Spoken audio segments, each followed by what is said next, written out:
네, 앞에 옆에 뒤에 보내고 사랑합니다. 축복합니다. 인사하십시오. 네.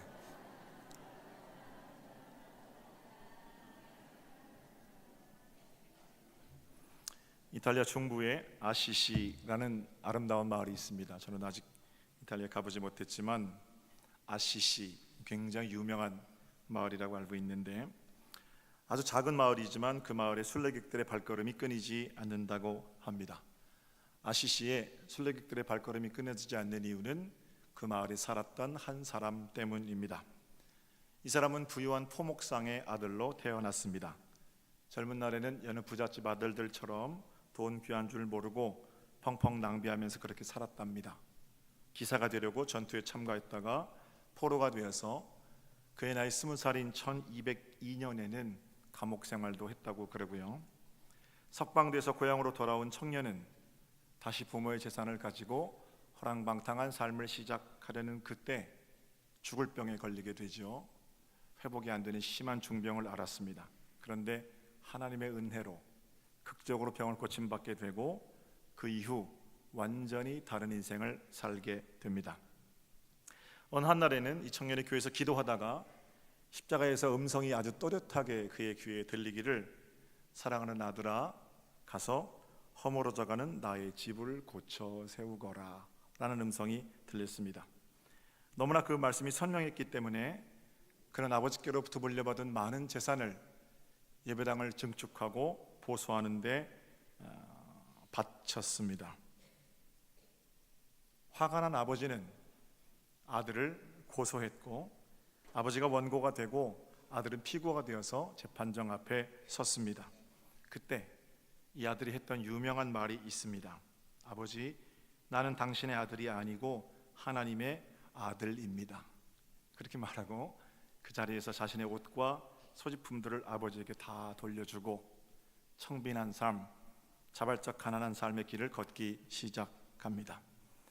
그 청년은 오직 주님 말씀으로만 살아가기 시작했고, 부패한 종교 권력에 실망한 사람들이 여기저기서 청년이 살고 있는 아시시로 모여들기 시작했습니다. 12명 정도 매우 신실한 제자들이 모여들게 되자 그는 교황에게 수도원 인가를 요청하게 됩니다. 인가를 받게 되었고 그 모임의 이름을 작은 형제회라고 짓습니다. 날마다 그를 따르는 사람들이 증가했습니다. 그리고 그때로부터 800년이 지난 지금 이 수도회는 로마 가톨릭 교회의 매우 중요한 수도회로서 자리매김하고 있습니다. 이 청년의 이름은 바로 성 프란시스코입니다. 우리 개신교는 성인들에 대해서 가톨릭과는 좀 다른 생각을 가지고 있지요. 하나님께로 우리를 인도하는 중보자라든지 그런 생각은 안 하고, 오직 하나님과 우리 사이의 중보자는 예수 그리스도 한 분밖에 안 계신 것이 우리 개신교 신학입니다. 그럼에도 불구하고 그분들이 위대한 신앙의 선배라는 사실은 부인할 수 없습니다. 그리고 제가 오늘 그 위대한 신앙의 선배인 성 프란시스코의 이야기를 들려드리는 것은 그분이 했던 기도 때문입니다. 오늘 우리 성가대가 찬송했고 우리가 잘 알고 있는 성 프란시스코의 평화의 기도입니다. 잠시 이 기도의 탄생 배경을 좀 살펴보겠습니다. 어느 날 저녁 누군가가 프란시스의 방문을 두드리게 됩니다. 나가보니까 아주 험상궂게 생긴 문둥병 환자가 거기 서 있었습니다. 그 사람은 말하기를, 날씨가 몹시 추우니 내가 선생님의 방에서 몸을 좀 녹이면 안 되겠습니까? 성 프란시스는 그의 손을 잡고 방으로 안내를 합니다. 그러자 그 환자는 다시 요청하기를, 배가 너무 고프니 선생님이 드신 식탁에서 함께 저녁 식사를 할 수는 없겠습니까? 다시 그 사람을 식탁으로 초청하고 두 사람이 함께 저녁을 나눴습니다. 밤이 깊어지자 환자는 다시 부탁하기를, 선생님, 너무 춥습니다. 당신의 따뜻한 몸으로 나를 녹여주실 수 있나요? 프란시스코는 입었던 옷을 벗고 자신의 체온으로 문둥병 환자를 안고 녹여줍니다. 이튿날 아침 프란시스코가 일어나 보니까 그 환자는 온데간데가 없었습니다. 아니, 그 환자가 왔다 간 흔적조차 발견할 수 없었다고 합니다. 그때 깨닫게 되는 거죠. 나와 함께 있었던 그 비천한 나병 환자가 부활하신 예수 그리스도이시구나.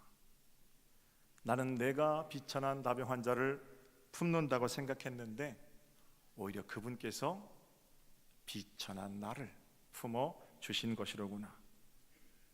그렇게 깨달음이 오는 순간 거기 무릎을 꿇고 감사의 기도를 올리게 됩니다. 주님, 나를 평화의 도구로 사용하여 주시옵소서.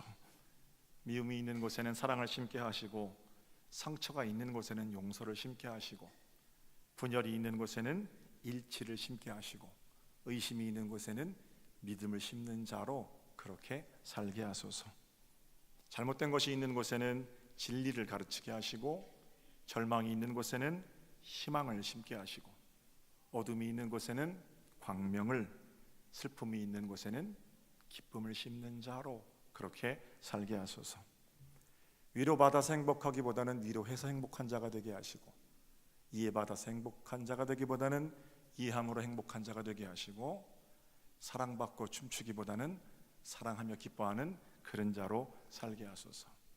나를 온전히 내어줌으로 영생의 다리가 되는 삶을 살기 원합니다. 주님, 나를 평화의 도구로 써주세요. 그렇게 기도합니다. 아름다운 기도죠. 사랑하는 성도 여러분, 오늘 기도에 대한 11번째 시간입니다. 오늘은 평화의 기도라는 제목으로 말씀을 나눕니다. 특별히 이번 주간에 이제 한국 전쟁이 66주년을 맞이하게 되는데, 평화에 대해서 말씀을 전할 수 있게 되어서 참 기쁘고 하나님의 또 다른 섭리가 아닌가 생각해 봅니다. 한국 전쟁, 한반도에서 일어난 지 벌써 66년이 지났습니다. 그러나 공식적으로는 아직 전쟁이 끝나지 않았습니다. 예전에 비해서 이산 가족들도 많이 돌아가셨고, 전쟁의 참상을 겪으신 분들도 기억이 희미해져 갑니다. 그래서 요즘 세대에는 마치 전쟁은 우리와 연관이 없는 것처럼 여겨지기도 합니다. 그러나 여전히 우리와 북한은 휴전 상태입니다. 때로는 그냥 이대로 두 국가로 살아야 하는 건 아닌가 하는 생각도 들고요.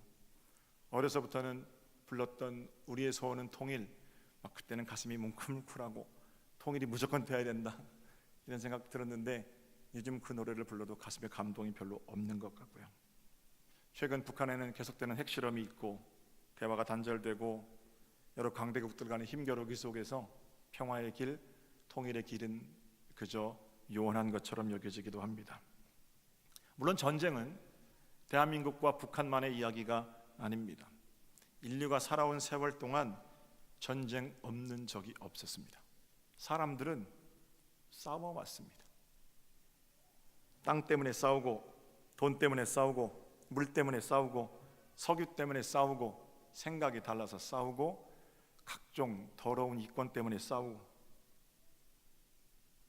조화롭게 나누는 일이 불편한 사람들, 다른 사람이 나보다 높아지는 게 싫은 사람들은 늘 전쟁을 일으킵니다. 국가도 그렇고 단체도 그렇고 개인도 그렇습니다.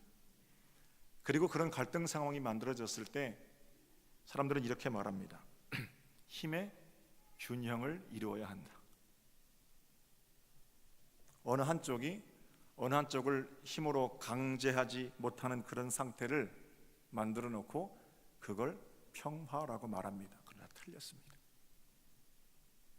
나도 핵무기를 가지고 있고 너도 핵무기를 가지고 있어서 서로 죽을까 봐 쏘지 못하는 상태, 이런 게 이제 세상이 말하는 평화거든요. 서로 쏘면 죽으니까 쏘지 못하는 어정쩡한 상태, 이게 평화입니까? 세상은 이런 식의 평화를 말할지 몰라도, 그러나 그건 언제나 전쟁의 위협을 안고 있는 일시적인 평화일 뿐만 아니라 오히려 성경에서 말하는 평화는 정반대의 평화입니다. 성경은 어떻게 말합니까? 전쟁 자체를 우리에게 속한 것이 아니다. 이게 성경이 우리에게 가르쳐주는 교훈입니다. 전쟁은 누구에게 속한 겁니까? 하나님께 속한 거예요. 역대하 20장을 좀 볼까요? 하나님 말씀이요. 제가 읽어드릴게요. 야하시엘이 이르되 온 유다와 예루살렘 주민과 여호사밧 왕이여 들을지어다.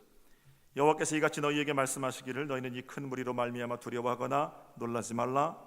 이 전쟁은 너희에게 속한 것이 아니요 하나님께 속한 것이니라.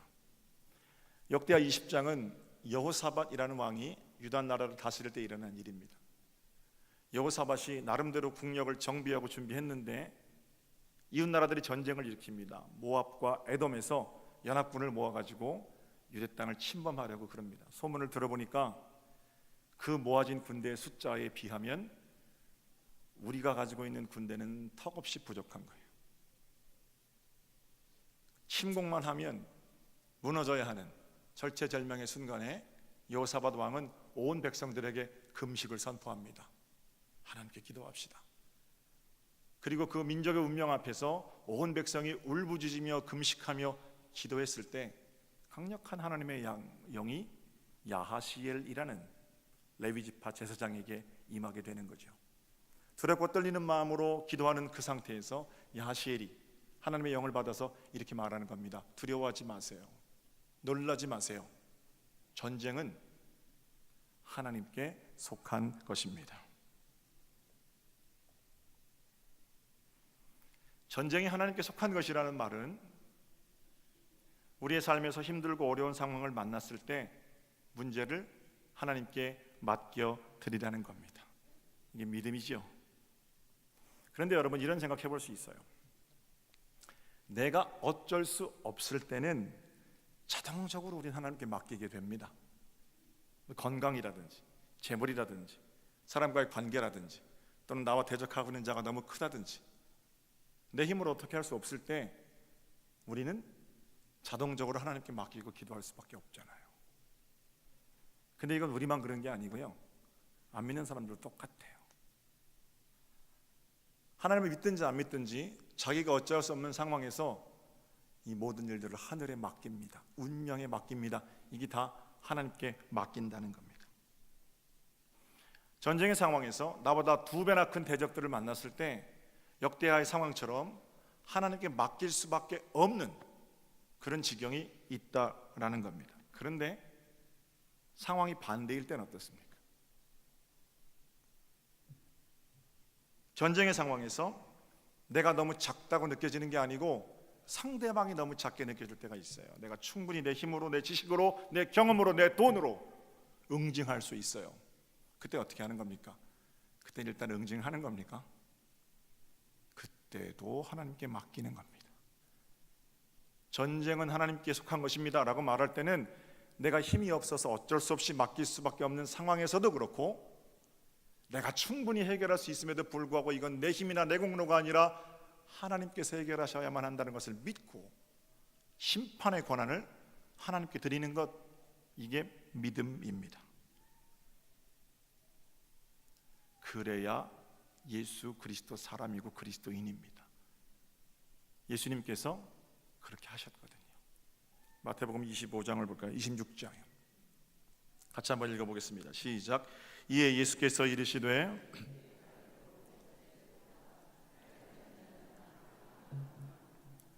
너는 내가 내 아버지께 구하여 12군단 더 되는 천사를 보내시게 할 수 없는 줄로 아느냐? 내가 만일 그렇게 하면 이런 일이 있으리라 한 성경이 어떻게 이루어지겠느냐 하시더라. 아멘. 예수님을 잡으려고 제사장들이 모은 군대, 일단의 무리들이 칼과 연장을 가지고 잡으러 왔습니다. 성질 급한 베드로는 이 배신자들의 꼴을 두고 볼 수가 없는 거예요. 불과 일주일 전까지만 해도 막 소리를 지르고 예수님 따르겠다고 하는 사람들이 뒤에서 그런 짓들을 하고 있을 때 칼을 꺼내가지고 제사장 말고의 귀를 치죠. 그죠? 그때 예수님께서 뭐라고 그러세요? 베드로, 너라도 내 편이니 고맙다 그러십니까? 아니죠. 베드로야, 시몬, 칼을 칼집에 도로 꽂아라. 평화하라는 거예요. 그리고 나서 칼집에 도로 꽂으라고 말씀하신 주님 이렇게 덧붙이십니다. 지금 내가 12군단이나 되는 군대를 동원할 수 없는 줄로 아느냐? 12군단은 우리 식으로 계산하면 72,000명이에요. 지금 저 배신자들 일거에 싹 쓸어버릴 수 있다라는 거예요.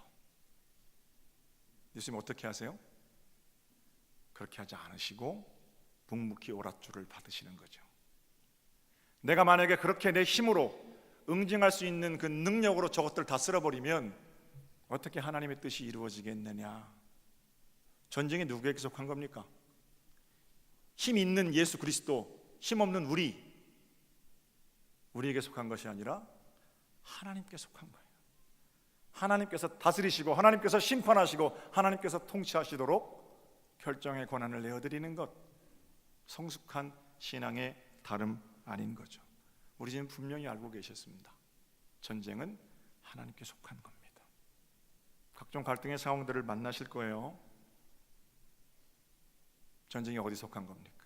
여러분 손끝에 달린 겁니까? 천만에요. 하나님께 속한 겁니다. 그렇다면 전쟁은 하나님께 속한 것이라면 평화는 우리 가운데 명령하신 거겠죠. 칼을 칼집에 집어넣으십시오. 두려움으로 공격하고 억울함으로 헐뜯고 그런 자리에서 용기 있게 평화의 자리로 나오십시오. 그게 평화를 만드는 삶입니다. 인간의 인간됨은, 피조물의 피조물됨은 평화롭게 양보하고 공존하는 데 있습니다. 성경은 치열한 경쟁에서 살아남는 길을 가르치고 계시지 않습니다. 약자를 잘라내고 강자끼리 살아남는 우성생식의 방식이 성경적인 것이 아닙니다. 약함, 무지, 더러움 이거 참아주고 조화롭게 사는 길을 우리에게 주님은 말씀하십니다. 예수님께서 이루신 평화는 국민소득 몇만 불 이상 되어가고 군사력 증강해서 아무도 나를 못 건드리게 하는 그런 힘의 논리로 찾아오는 평화가 아닙니다. 하나님이신 예수님께서 이 땅에 오셔서 병든 자, 배고픈 자, 목마른 자, 헐벗은 자, 감옥에 갇힌 자 찾아가셨고 그들에게 자신을 내어주심으로 평화의 왕이 되셨습니다. 평화의 왕이신 주님께서 우리에게 뭐라고 말씀하세요? 평화를 이루는 너희들이 복이 있다. 가는 곳마다 평화를 만드는 사람들은 복이 있다. 그런 사람들이 내 아들이다. 이렇게 말씀하세요. 높아지기 위해 혈안이 되어 있는 평화가 깨진 세상에서 평화를 만드는 사람들이 복이 있습니다. 저는 우리 소정교회 성도들이 가는 곳마다 그리스도의 평화가 넘쳐나시기를 주님의 이름으로 축원합니다. 어떻게 평화를 이룰 수 살아갈 수 있어요? 어떻게 해야 평화를 만드는 삶을 삽니까? 먼저 경쟁하는 자리에서 좀 빠져나오십시오. 세상이 말하는 기준으로 내 마음이 요동치지 않도록 날마다 하나님 나라 말씀의 법을 묵상하십시오. 성경 하루에 한 절도 안 보면서 정의가 어떻고 평화가 어떻고 운운하지 마세요. 비록 내가 경쟁 한가운데 살지만 나는 조화로운 삶, 평화로운 삶을 위해 부름받았음을 기억하십시오. 때로는 좀 바보 같아 보여도 그런 걸음들이 평화를 빚는 걸음들입니다. 지난주에 우리 부흥했는데 제가 참 은혜 많이 받았거든요. 근데 제가 마음 불편한 건 여러 교회들이 모여서 부흥하니까 우리 교회 시설이 좋잖아요. 누군가 자기 교회 얘기를 하면서 우리 교회는 어느 교회보다 크고 나중에는 어느 교회보다 더 커질 거고 우리 교회처럼만 하면 크게 부흥될 거고 뭐 이런 소리들이 나는 굉장히 불편합니다. 교회가 이 땅에 서 있는 목적은 큰 교회 하려는 게 아니거든요. 각자의 삶의 자리에서 진정으로 하나님 말씀을 살아내는 것, 그런 동심원의 확장이 결과가 창대함이 되는 게 맞지만 창대함 자체가 목적이 되면 반드시 교회는 타락할 수밖에 없어요. 교회라고 할지라도 서로 경쟁을 부추겨서는 곤란합니다. 경쟁할 것이 있다면 보이지 않는 데서 경쟁하는 거예요. 서로 더 사랑하고 더 용서하는 일, 거기에는 좀 경쟁이 필요하겠죠. 여러분도 각자의 삶에서 수많은 경쟁 가운데 사시는 줄 압니다. 근데 거기서 좀 나오십시오. 탈출하고 일탈하라는 게 아니고요. 거기서 이기면 내 인생 이기는 거고 거기서 지면 내 인생 지는 거고 조급하게 자신의 삶을 강제하면서 그렇게 사시지 말라는 거예요. 우리는 세속사회의 시민인 동시에 하나님 나라의 거룩한 자녀들임을 기억하시고 안 되면 죽을 것처럼 여기지 마시고 목사님 먹고 살자니까 어쩔 수가 없습니다. 팔꿈치로 남의 인생 가격하면서 앞으로 나가는 길 어쩔 수 없는 선택입니다. 아니에요. 훨씬 더 핍절한 삶을 살지만 얼마든지 조화롭게 사는 삶을 사람들이 있어요. 어쩔 수 없습니다. 자신의 욕심을 합리화하는 비겁한 변명입니다. 경쟁에서 이기고 올라서야 행복하다는 마귀의 유혹에 귀를 닫으십시오. 전쟁의 나라로부터 탈출하여 우리 내면의 법이 하나님 나라의 법의 다스리심을 받는 것, 그것이 평화를 이루는 첫 번째 발걸음입니다. 자, 제일 중요한 말씀을 드릴게요. 이 과정에서 잊지 말아야 될 것이 있습니다. 평화를 구하는 기도의 자리로 나와서 기도하셔야 된다는 거예요. 왜냐하면 평화는 우리끼리 잘 이렇게 해서 만드는 게 아니에요. 평화는 힘을 잘 분배해서 만드는 게 아니고 하나님께로부터 우리에게 부어주시는 그리스도의 선물이기 때문에 그렇습니다. 따라해 보실까요? 평화는 그리스도의 선물입니다. 할렐루야. 나는 평화롭지 않은데 뭘 받아가지고 토스하는 게 아니에요. 그리스도의 사랑이 우리를 흠뻑 적시고 흘러 넘쳐서 우리 주변을 아름답게 만들어 가듯이 평화도 그렇다는 겁니다. 그리스도의 평화를 전하는 사람 마음 가운데 먼저 평화가 있어야 되는 거예요. 다른 거 얘기하기 전에 내 마음이 무엇 때문에 평화로운지 불편한지 그것부터 점검하시는 겁니다. 젊은 시절에 허랑방탕한 삶을 살았던 성프란시스코는 이 사실을 너무나 잘 알고 있었던 거예요. 그래서 그 더럽고 냄새나는 문둥이를 품고 잠을 잔 그날, 선행으로 따지자면 그런 선행을 할 사람이 우리 여기 어디 있습니까? 완벽하고 아름다운 선행을 실천한 그 다음날 아침에 하나님 저 잘했지요? 모든 사람이 저같이 이런 아름다운 선행을 하기를 바랍니다. 이게 아니고요. 내가 그 비천하고 더러운 문둥이를 품고 자는 줄 알았더니 하나님께서 더럽고 비천한 나를 품어주신 것이로군요. 이런 깨달음이 오는 겁니다. 그러니까 우리의 선행이 공로가 되지 아니하고 나를 다시 그 자리로 세워주시는 평화의 도구로 다리로 세워주시는 하나님의 은총을 경험하게 되는 거죠. 그 자리에서 기도하는 거예요. 주님, 나를 평화의 도구로 그렇게 사용해 주십시오. 누굴 만난 겁니까? 예수 그리스도를 만난 거예요. 너무나도 더러운 나를 품어주시는 그 가없는 사랑을 만난 후에 그리스도의 선물로서 하늘 평강을 선물 받고 지속적으로 나도 평화를 이루며 살기를 원합니다. 그렇게 하나님께 기도하며 나아간 것입니다. 더 긴 말씀 제가 드리지 않을게요. 이번 한 주간 여러분 어떤 삶을 살기를 원하십니까? 여러분이 밟는 땅마다, 여러분이 가는 걸음걸음마다 평화를 만드는 걸음들이 되셔서 그리스도의 평강이 우리 삶을 온전히 주장하는 복된 열매들이 주렁주렁 맺혀지는 은혜의 삶이 되시기를 우리 주님의 이름으로 축복합니다. 자, 옆에 에어컨 다시 켜주세요. 좀 더우니까. 기도하겠습니다.